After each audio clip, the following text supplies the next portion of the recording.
Entonces, el mecanismo de cierre o de apertura de los estomas, el mecanismo fisiológico,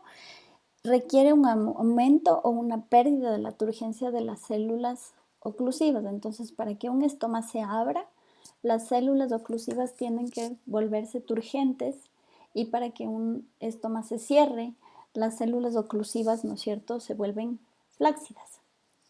¿Ya? Entonces, el aumento de turgencia de las células guardianas, de las que definen, ¿no es cierto?, el osteolo,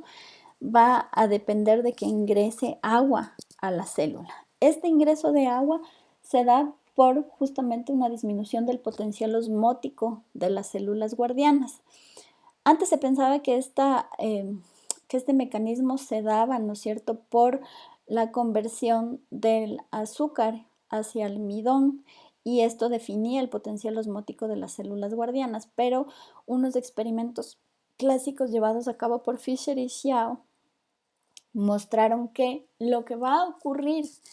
para que se dé, ¿no es cierto?, la turgencia en las células guardianas tiene que ser el ingreso de iones de potasio como mecanismo primario para generar, ¿no es cierto?, esta presión de turgencia. Entonces, esta entrada de iones de potasio se acompaña en algunas especies por también intercambio de iones de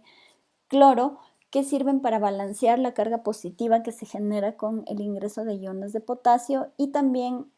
se da un intercambio de protones de hidrógeno a través de una ATPasa. Si ustedes se acuerdan cómo funciona la ATPasa es una bomba de protones de hidrógeno. Los protones pasan, ¿no es cierto?, a través de la ATPasa, y en este caso esta ATPasa es activada por un receptor de luz que va a estar ubicado en los cloroplastos de las células guardianas. Entonces,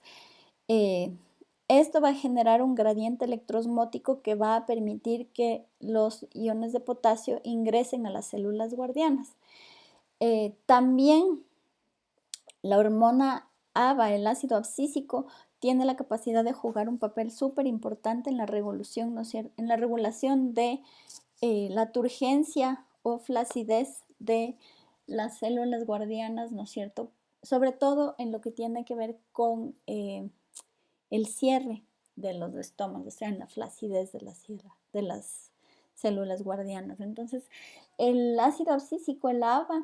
va a estimular que se acumulen iones de calcio en el citosol de estas células, y este calcio funciona como un mensajero secundario que va a promover la apertura de los canales, ¿no es cierto?, que permiten salir